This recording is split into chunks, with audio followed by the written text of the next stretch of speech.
Good morning and welcome to the Easter Sunday service at Trinity United Church Collingwood. And I'm going to begin by picking up the reading in the story. On Good Friday, we left Jesus in the care of the tomb, and his disciples are wondering what's next. And so we pick up the story in the beginning of John 20. Early on the first day of the week, while it was still dark, Mary Magdalene came to the tomb and saw that the stone had been removed from the tomb. So she ran and went to Simon Peter and the other disciple, the one whom Jesus loved, and said to them, "They have taken the Lord out of the tomb, and we do not know where they have laid him." Then Peter and the other disciple set out and went toward the tomb. The two were running together, but the other disciple outran Peter and reached the tomb first. He bent down to look in and saw the linen wrappings laying there, but he did not go in. Then Simon Peter came following him and went into the tomb. He saw the linen wrappers laying there, and the cloth that had been on Jesus' head, not lying with the linen wrappings, but rolled up in a place by itself. Then the other disciple who reached the tomb first also went in and saw and believed. For as yet they did not understand the scripture that he must rise from the dead. Then the disciples returned to their homes. But Mary stood weeping outside the tomb. As she wept, she bent over to look into the tomb, and she saw two angels in white sitting where the body of Jesus had been laying, one at the head and the other at the feet. And they said to her, "Woman, why are you weeping?" She said to them, "They have taken away my Lord, and I do not know where they have laid him." When she had said this, she turned around and saw Jesus standing there, but she did not know it was Jesus. And Jesus said to her, "Woman, why are you weeping? Whom are you looking for?" Supposing him to be the gardener, she said to him, "Sir, if you have carried him away, tell me where you have laid him, and I will take him away." And Jesus said to her, "Mary." She turned and said to him in Hebrew, "Rabboni," which means teacher. Jesus said to her, "Do not hold on to me, because I have not yet ascended to the Father, but go to my brothers and say to them, I am ascending to my Father and your Father, to my God and your God." Mary Magdalene went and announced to the disciples, "I have seen the Lord." And she told them that he had said these things to her.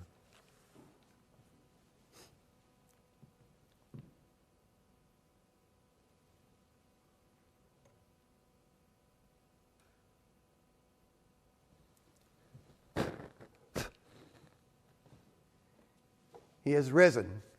He is risen indeed.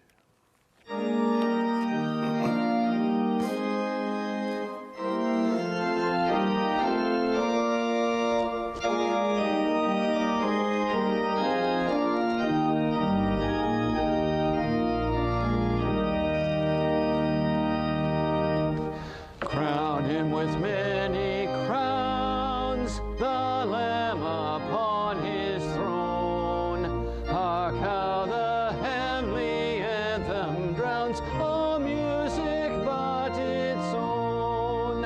Awake, my soul, and sing of him who died for thee, and hail him as the matchless King through all eternity. Crown him the Lord of life, who triumphed o'er the grave, and rose victorious in the strife for those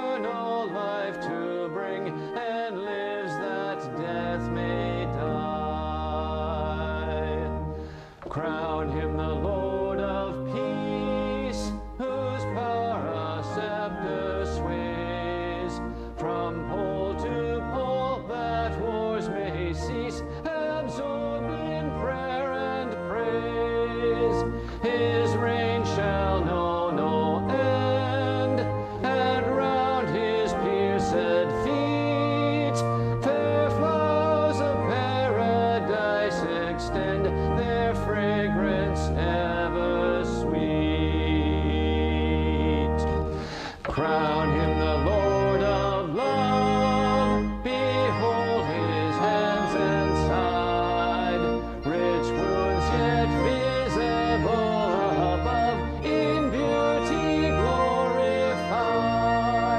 All hail, Redeemer, hail, for thou hast died for me.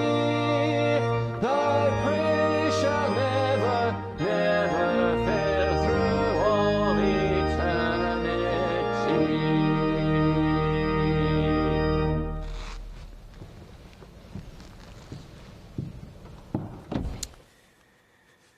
I say our words of welcome that we have printed in our bulletin every week. We welcome you to Trinity United Church Collingwood. We strive to be a safe community for all, regardless of race, creed, age, cultural background, religious affiliation, or sexual orientation. Here we're all invited guests of God. And we acknowledge that for many thousands of years, the indigenous people of Turtle Island walked on this land. We are thankful to share in the special spirit of this place, rich in the energy of Mother Earth and the love of all creation. Amen. I continue on this Easter Sunday with a prayer of the first day written by Ted Loader. Very early on the first day, astounding God, you caught chaos and death unawares. You planted grace in a garden and set new life free. Very early on that first day, Jesus, your love made flesh, left the weight of unforgivable sin in the tomb. His reconciliation with all neighbors brings life and abundance to all. It can be done on earth as it is in heaven. Very early on this first day of the week, Sacred Spirit, you sang gladsome songs to us. You danced a story that glows. We rubbed the tired and well-worn stories of defeat from our eyes and discover you on this Easter dawn. Very early on this first day of the week, living Spirit, may we find our voices and the way anew. Amen. The next hymn we're going to sing is In the Bulb There's a Flower, and it's become a real favorite, especially younger people love this, as do people of all generations, really. And it's a very singable tune. Maybe you've heard it before. If you have, please sing along. And if you haven't, I'm sure you'll pick up the tune by the second verse. It's In the Bulb There is a Flower.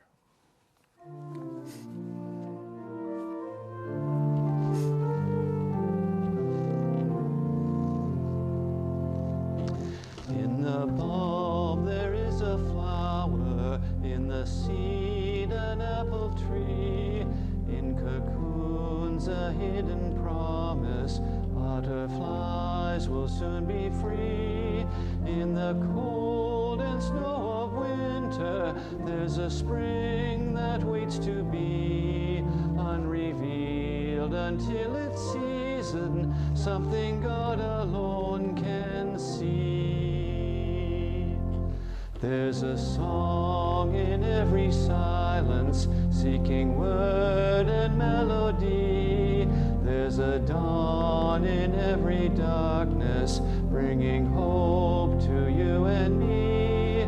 From the past will come the future, what it holds a mystery, unrevealed until its season, something God alone can see.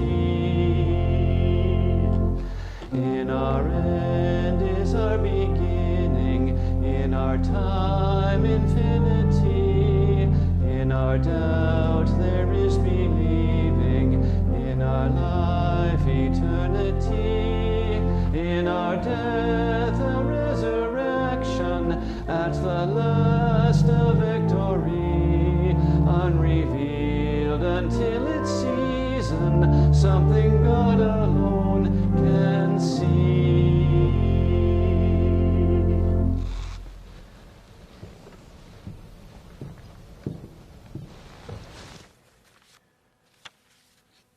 Often when we gather on Easter Sunday, we have younger people here too, and we do a time of reflection and children's time. It's fun for lots of people to think about the culture of Easter and some of the symbols we use. And my one daughter, Hannah, whenever we're out kayaking and she has a note of interest, natural history, or something about the weather, she always says, "Fun fact." So these are fun facts about Easter.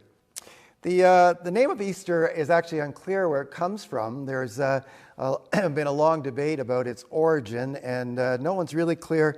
The best guess is that it comes from a Germanic goddess with the name of Ostera, or Ostera, and it's in old ancient English, and so the pronunciation, I'm sure, is slightly different.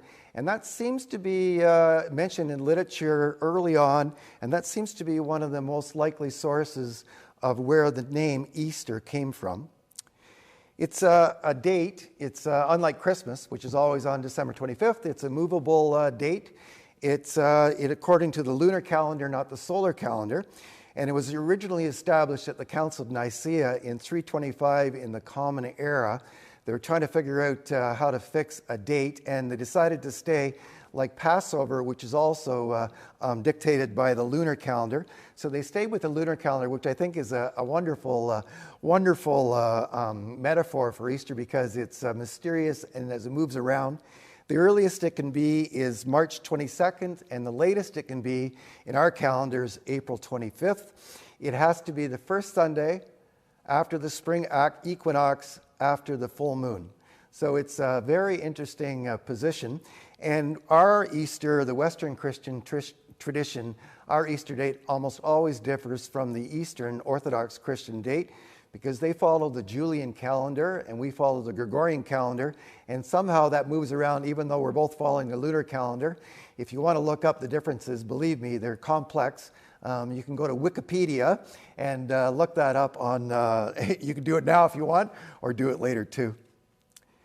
The color of Easter is white, and so I'm wearing a white stole, and in front of the pulpit is the white cloth, and on the communion table is white, and the color is to signify purity, new birth, and in the story as well, Mary encounters the angels dressed in white, and there's a glow to the risen Christ in that color, or lack of color, I guess.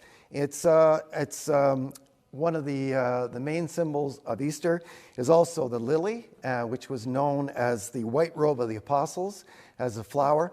Although we don't have lilies any longer in hospitals or in the church, it used to be one of the most common flowers. If you remove the stamens from the lily, it didn't have the same kind of scent.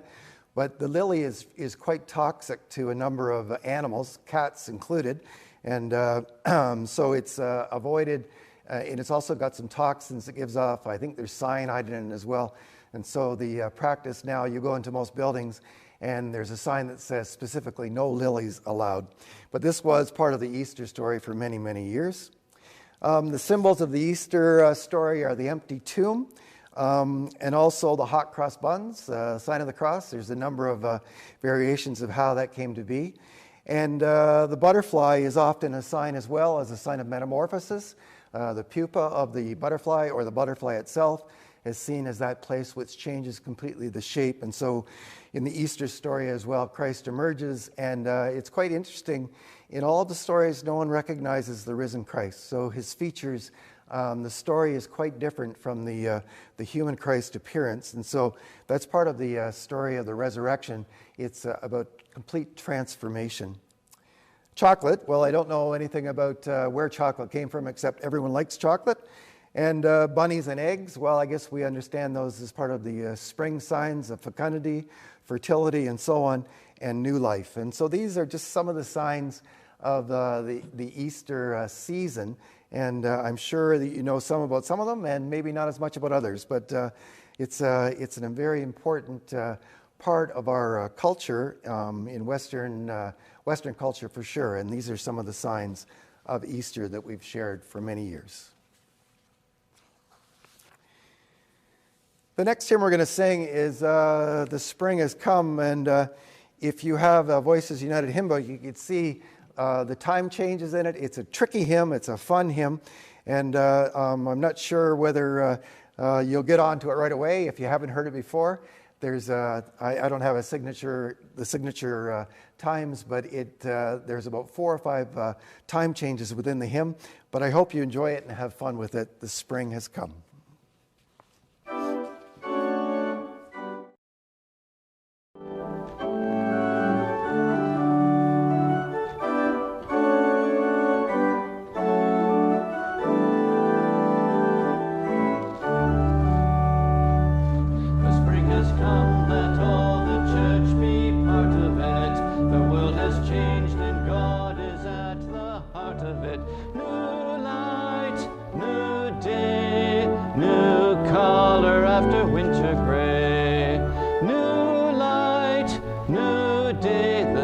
has come, let all the church be part of it.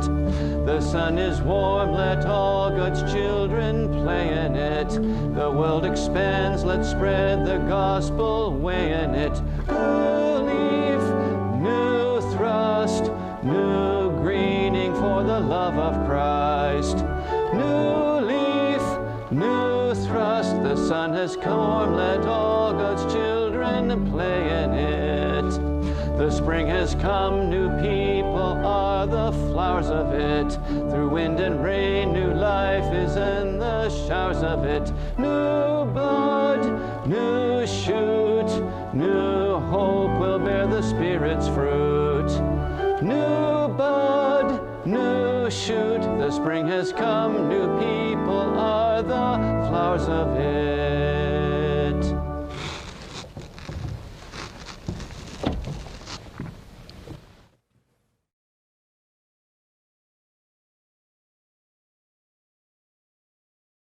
One that we've come to like very well within the church community at Trinity, and I'm sure other places too sing it. One of my favorite poets is Mary Oliver. Unfortunately, she is no longer with us in life, but her poetry continues, and she is prolific in her writings, but profound in her poetry as well. She's written a few books as well on poetry, and if you haven't encountered her before, I would encourage you to look her up. So Mary Oliver. And this is the poetry of resurrection. Faith is the instructor, and we need no other. Guess what I am, he says in his incomparably lovely young man voice. Because I love the world, I think of grass. I think of leaves and the bold sun. I think of the rushes and the black marshes just coming back from under the pure white. And now, finally melting stubs of snow. Whatever we know or don't know leads us to say, "Teacher, what do you mean?" But faith is still there and silent. Then he who owns the incomparable voice suddenly flows upward, and out of the room, and I follow, obedient and happy. Of course I am thinking the Lord was once young and will never in fact be old. And who else could this be who goes off down the green path carrying his sandals and singing? Amen.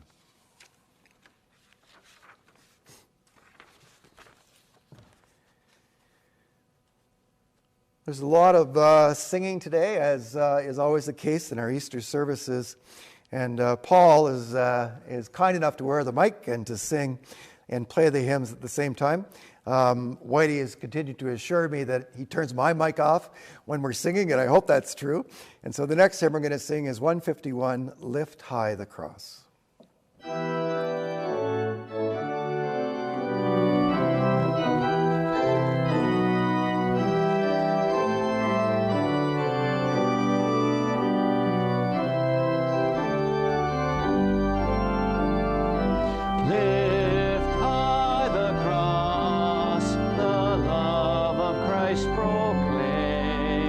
Till all the world adore him.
Let's join in prayer.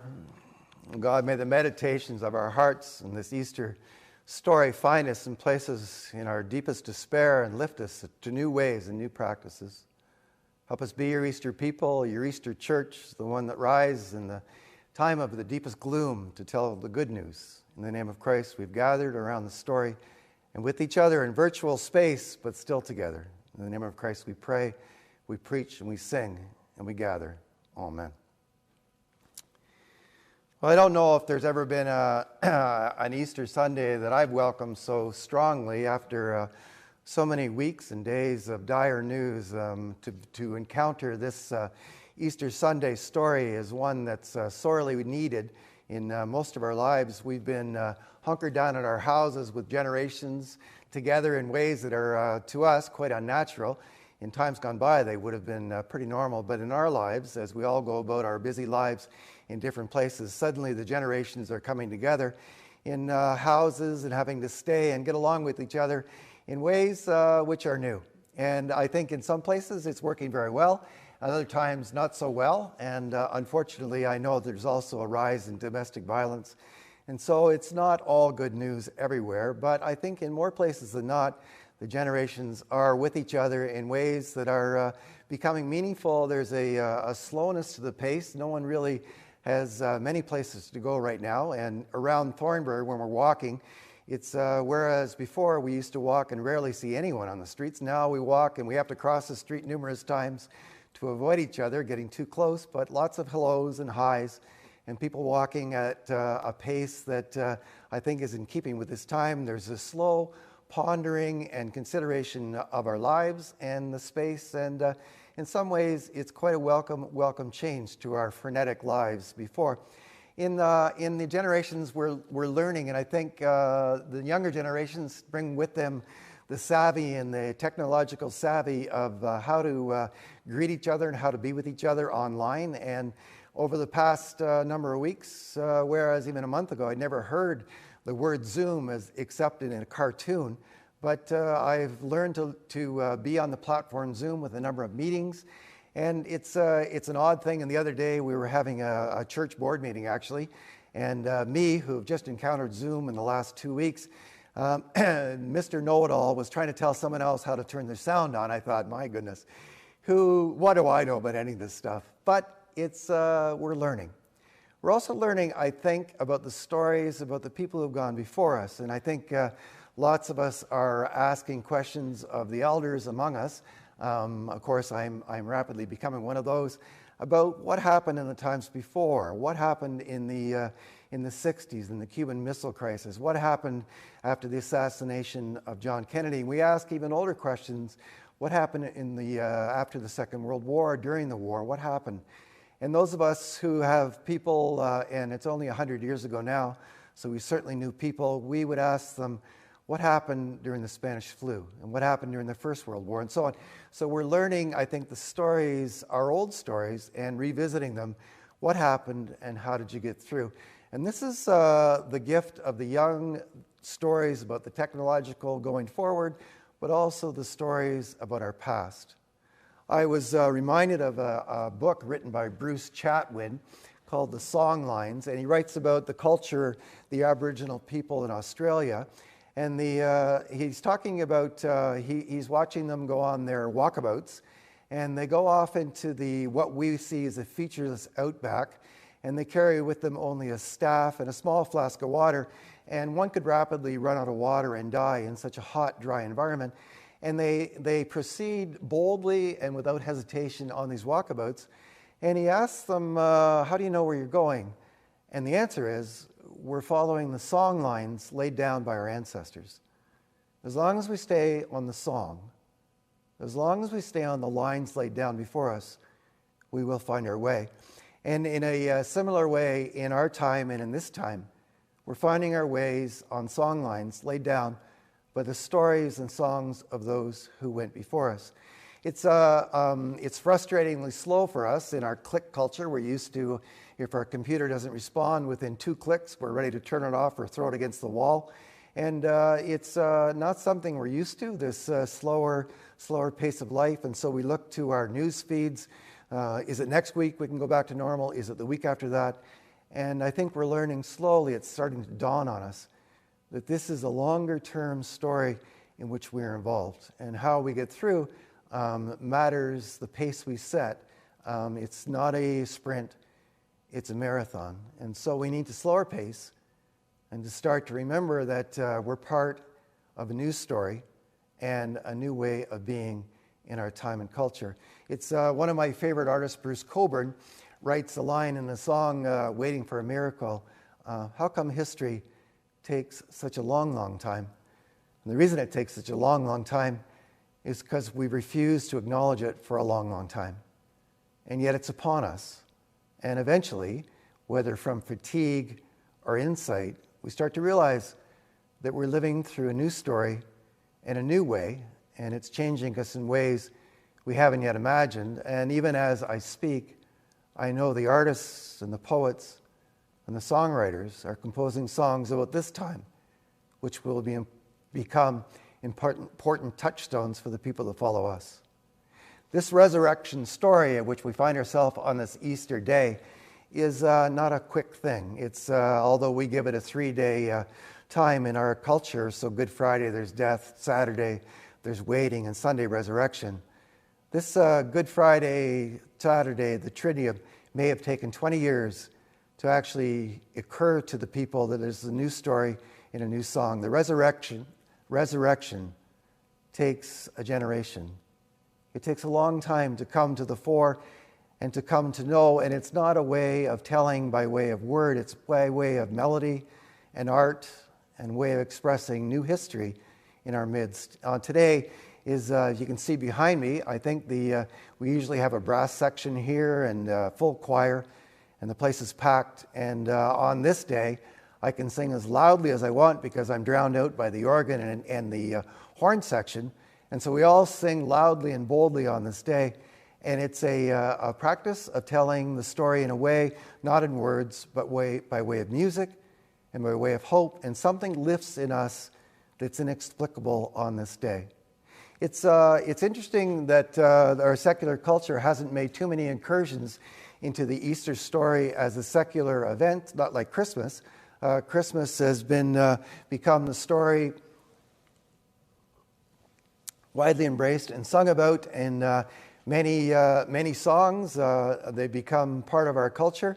I know that songs like Rockin' Around the Christmas Tree and Rudolph are certainly part of the secular culture, but I found myself even in the Loblaw store humming along to some of the hymns, some of our Christian hymns. This is something that is become quite common. We start singing them right after Halloween, and it's become a fairly beloved story, a very beloved story about the birth of a child and so on, and it's a hopeful story which the secular culture, which all culture, has embraced strongly. Not so much the Easter story. How do you sing about the Easter story in ways that are honoring both the death and the mystery of what this is about? It's although I can think of a couple, In Your Easter Bonnet and Here Comes Peter Cottontail. Beyond that, I really can't think of many songs that are part of popular culture, not like Christmas. Easter is about confusion, it's about wonderment, it's about hope, and it's about the smallest inklings of a new story and a new song. It's as I have titled this sermon, it's in the key of Easter, and it's something new, and it's something that we're learning together again and again and again. It's in the earliest stories of the Christian stories, Paul started to write about, and he doesn't write that much about the tomb. He writes about seeing the resurrected Christ, but beyond that, not much is said because it remains a mystery to even those who were inside of the story. What did you see? Why didn't we recognize him? And something new is happening here. It wasn't really the absence of his corpse or his body in the tomb that mattered. It was the life that rose in the disciples and those who followed. The Easter hope, the resurrection hope in us, matters now what we do next and how we live into the new part of our story in this time. How will we rise as a people? How will we rise as storytellers and artists and singers and people telling a story so desperately needed in our time and the times to come. In the Key of Easter is the one we sing.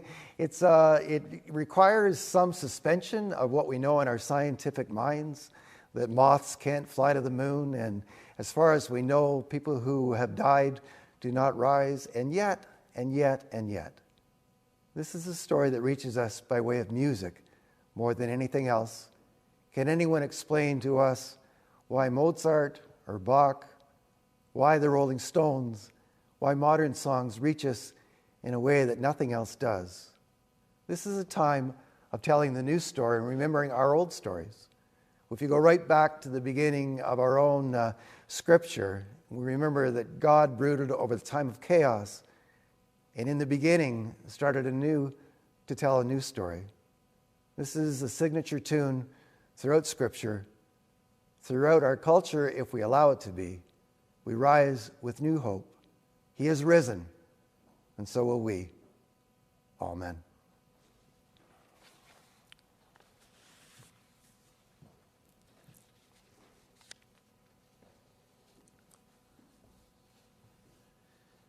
I'm going to continue with a pastoral prayer, and these words were written by Walter Brueggemann, who is, again, one of my favorite theologians. He writes, God of the seasons and Easter, God of the years and of the eons, the Alpha and the Omega before us and after us. You promise we wait. We wait with eager longing. We wait amid doubt and anxiety. We wait with patience grown thin, and then doubt. And then we take life into our own hands. We wait because you are the one, the only one. We wait for your peace, your mercy, for your justice, good rule. We wait for your life in us. Give us your Spirit. We wait obediently with discernment, caringly without passivity, trustingly without cynicism, honestly without utopianism. Grant that our wait may be appropriate to your coming soon and very soon. Soon and not late. Late, but not too late. We wait while the world groans in eager longing for a new song. And we say the words that Jesus taught us to pray together. Our Father, who art in heaven, hallowed be thy name. Thy kingdom come, thy will be done on earth as it is in heaven. Give us this day our daily bread, and forgive us our trespasses as we forgive those that trespass against us. And lead us not into temptation, but deliver us from evil.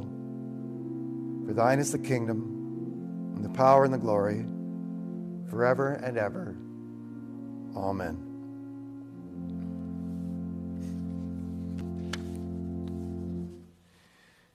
In this odd time of not gathering in the sanctuary, we've been talking about how we keep the church open, and people have been very generous in their givings and offerings, and everyone is invited to do that. I know my friends always say to me, the church is always asking for money, and well, we support the things we care about, and I think that that's true about our society and our culture and our church as well. So thank you for those who have given and those who may give. It all goes to, I think, an important cause, an important place. So thank you, and I offer this prayer of dedication. God of great gifts, we give you praise, we give you glory, we give you thanks. With the resurrection humming in our hearts, our minds are tuned to your song of peace. We joyfully present our gifts to you, a tangible thanksgiving, a harmony of hope for your kingdom come in song and in hope and in us. Amen. One of the things we've been doing during these services is Paul's been talking a little bit about the hymns that we sing together and know so very well, and it's received a lot of positive feedback about Paul's knowledge and his speaking in ways that inform us in very important ways. So he's going to talk about the next hymn and our final hymn we're going to sing today. Well, thank you, Brian. And this last hymn that we're going to sing, Jesus Christ is Risen Today, is inseparable from Easter, certainly in the United Church tradition and probably in the rest of the denominations and Christianity throughout the Western world. This particular hymn, as Brian mentioned earlier, is a touchstone of Easter and is connected to the Easter season as is, for example, O Come All Ye Faithful to Christmas. Christmas wouldn't be the same without O Come All Ye Faithful, and certainly Easter would not be the same without this hymn. And yet, at the Christmas time of year, we hear those Christmas songs, as Brian mentioned. They're ubiquitous. They're in shopping malls, they're in drugstores, they're on the music we play at home on our own stereo equipment and television stations and so on. But in this instance, this Easter hymn, we have essentially one opportunity to sing it.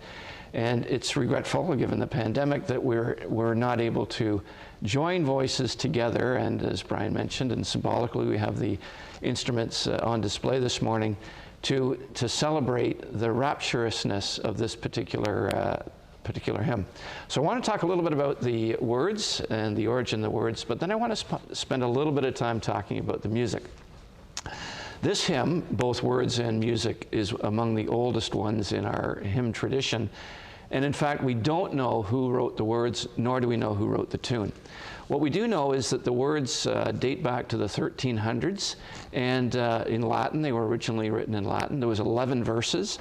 In 1708, 1709, the words found their way into a hymn collection, as did the tune. And the 11 verses were reduced to 3, translated into English. And as hymn theologians have noted, the present tense is used. Jesus Christ is risen today, as opposed to referring to it as a historical moment in our past. So it's very much in the present that they've expressed that.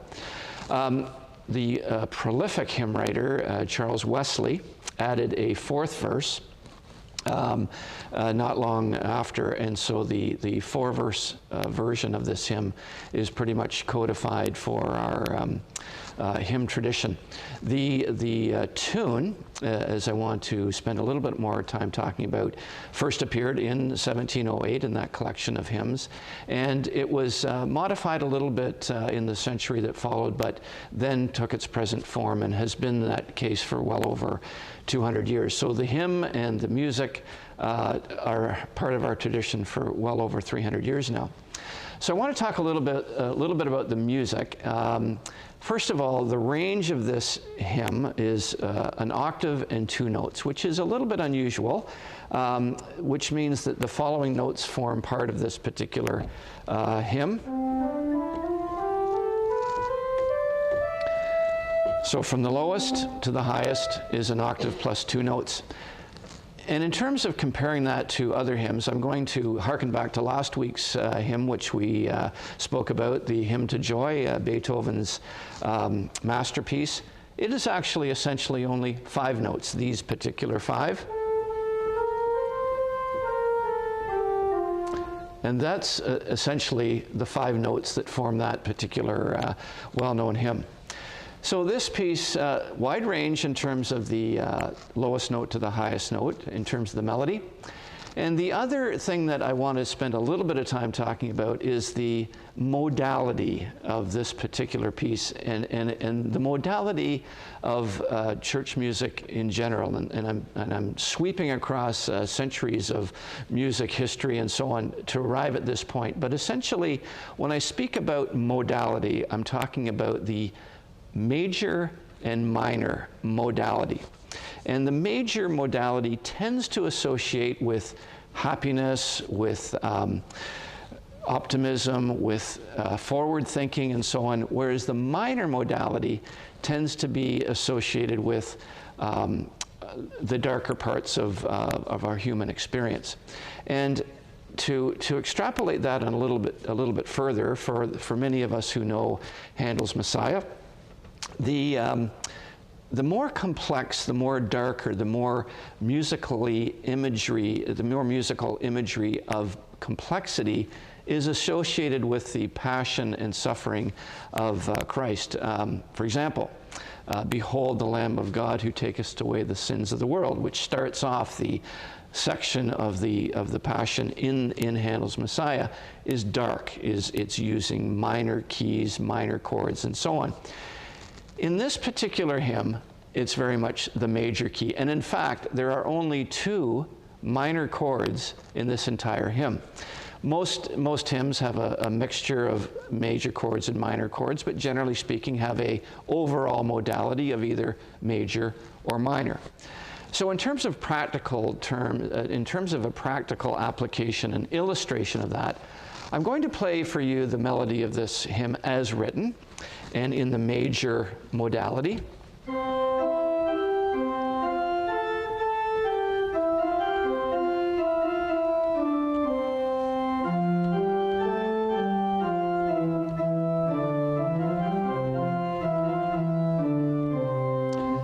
But if that were to be transcribed, if you will, to the minor modality, you will notice a starkly different flavor to this hymn.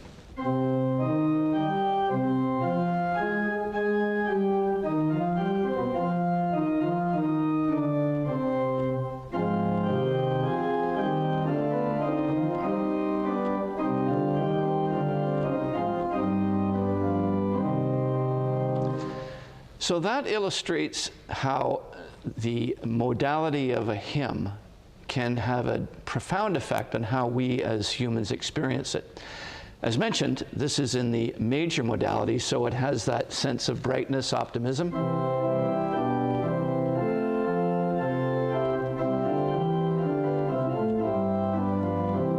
And so on. So that's the way that musicians and our Western music tradition can foster that sense of how it moves us in ways that are beyond description. So the words to this hymn, as mentioned, 4 verses. The 3rd verse, but the pains which he endured, our salvation have procured. That, of course, is referring to the dark sense of the Easter story. So that, when I play, is going to be played in a much softer registration than the other verses, which have a much more bright and optimistic nature. The last thing I want to talk about in terms of this hymn is the descant. Now, the descant, which initially appeared in our red hymn book back in 1971, was written by a church musician by the name of Derek Holman. Now, I had the great honor of being Derek Holman's student in university. I had him for 2 of my 4 years at University of Toronto in the Faculty of Music. He was one of the professors on staff there. Brilliant musician, very interesting sense of humor. But this descant is just a soaring element to this particular hymn, and it can't go unrecognized as part of our understanding of how this lifts this hymn into yet another level, if you will. Professor Holman actually just died before Christmas this past year after a long life of service to the university community and certainly as a church musician in the city of Toronto. So I'm going to play this hymn and sing along with it. Because the descant is such a wonderful addition to this hymn, in between verse 3 and verse 4, I'm going to play it as a obligato with the organ so that you can hear the full majesty of the hymn with the descant added to the top of that. So here we go with Jesus Christ is Risen Today.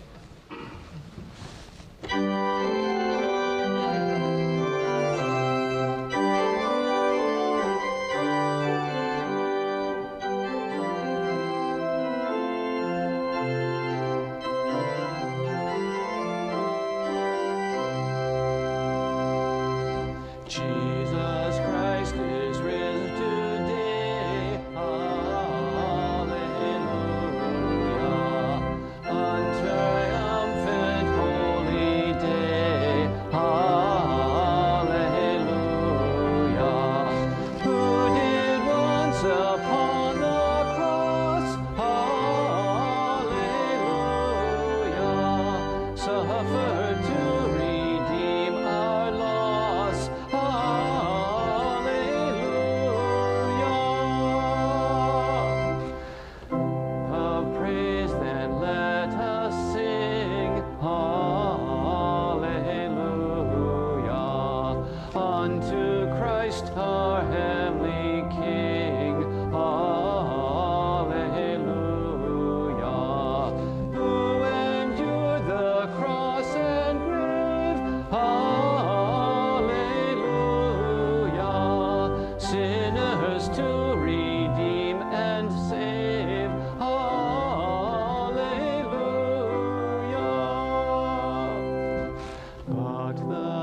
sufferings which he endured. Alleluia. Our salvation have procured. Alleluia. Now above the sky he's king. Alleluia. Where the angels ever sing. Alleluia.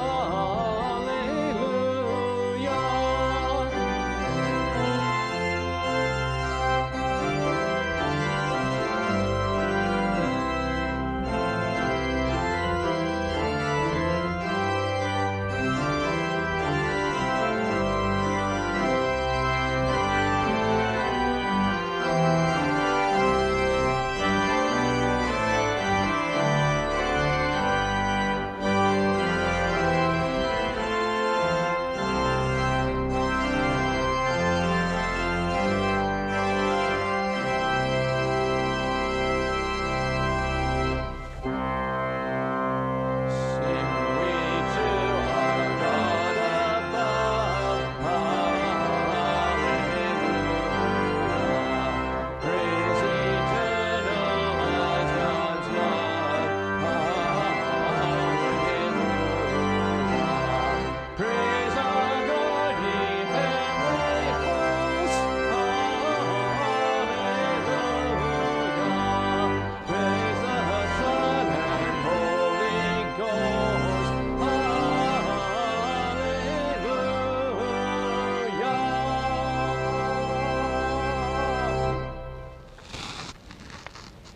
May the Christ who walks on wounded feet walk with you on the road.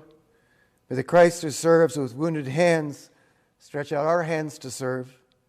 May the Christ who loves with a wounded heart open your hearts to love. And may you see the face of Christ in everyone you meet. And may everyone you meet see the face of Christ in you. Amen.